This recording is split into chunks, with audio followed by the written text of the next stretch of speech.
बाद बड़ी खबर रखते हैं। बिहार की सियासत से जुड़ी बड़ी खबर, तेजस्वी यादव का एक बड़ा बयान सामने आया है जिसकी चर्चा लगातार हो रही है। वक्फ बिल को लेकर तेजस्वी ने बड़ा बयान दिया।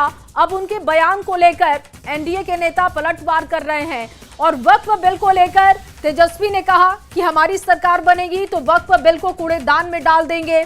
कटिहार के प्राणपुर में वो जनसभा को संबोधित कर रहे थे और उस दौरान उन्होंने वक्फ बिल को लेकर यह बड़ा बयान दिया कि जब उनकी सरकार बनेगी तो वो वक्फ बिल को कूड़ेदान में डाल देंगे। और देखिए, इससे पहले कल एमएलसी उनके हैं कारिफ सोहेब, उन्होंने भी बयान दिया था वक्फ बिल को लेकर और उन्हीं की बात को आगे बढ़ाते हुए देखिए तेजस्वी यादव ने भी वक्फ बिल को लेकर यह बड़ा बयान दे दिया है। उनका पूरा बयान भी आपको सुनवाते हैं।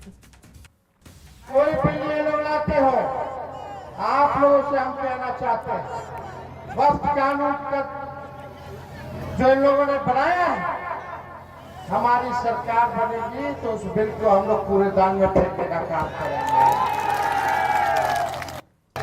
और हाजीपुर में केंद्रीय गृह राज्य मंत्री नित्यानंद राय ने तेजस्वी यादव पर निशाना साधते हुए कहा कि बिल अल्पसंख्यक समाज के गरीब लोगों के हक में है, उनके उन्नति के लिए है और इस पर टिप्पणी करके तेजस्वी उन पर अत्याचार कर रहे हैं। उन्होंने कहा कि ना तो उनकी सरकार आएगी और ना ही वो बिल को फाड़ पाएंगे।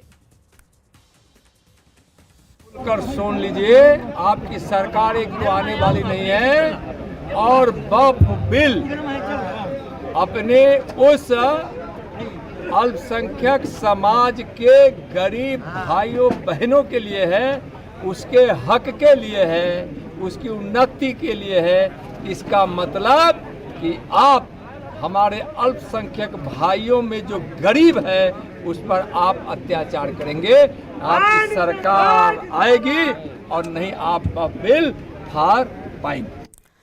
और वहीं वक्फ बिल पर तेजस्वी के बयान पर सम्राट चौधरी ने जोरदार हमला किया। उन्होंने कहा कि बिल संसद से पास हो गया है, ये लोग सिर्फ मुसलमानों का वोट पाने के लिए ऐसे बयान देते हैं। बिल जो है पास हो चुका है, अब कौन बिल आएगा? अब तो पास हो चुका है पार्लियामेंट से, कानून बन चुके हैं। इसलिए इस तरह की गलतफहमी किसी को नहीं पालनी चाहिए कि अब वो बिल तो पूरी तरह जनता के बीच में लागू हो चुका है। और वहीं बीजेपी सांसद रविशंकर प्रसाद ने भी तेजस्वी पर जोरदार निशाना साधा। उन्होंने कहा कि जनता सब जानती है और चुनाव में इन्हें जवाब देगी। पटना साहिब से सांसद और बीजेपी के वरिष्ठ नेता रविशंकर प्रसाद जी हैं, हम उनसे बात करते हैं। ये वकील भी हैं। रविशंकर जी, वक्फ बिल को लेकर आरजेडी, ये उनके एक नेता का कहना है कि जैसे ही वो सत्ता में आएंगे वो फाड़ फेंकेंगे वक्फ बिल की कॉपी। मतलब मूर्खता पर मैं क्या कहूं, ये संसद का कानून है। संसद के द्वारा पारित कानून को संसद ही वापस ले सकती है। एक एमएलसी की बिसात क्या है? वक्फ के बारे में, ये वक्फ क्या है?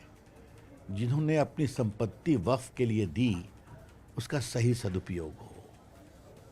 ये सवाल हमने उठाया था संसद में, आज भी उठाते हैं। कितने हॉस्पिटल बने, कितने स्कूल बने, कितने स्किल सेंटर बने, बेबुनियाद।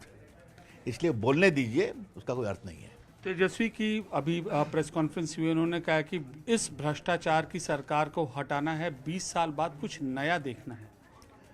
तेजस्वी जी, भ्रष्टाचार? आज सुबह सुबह बड़ा मेरा एंटीना खुल गया।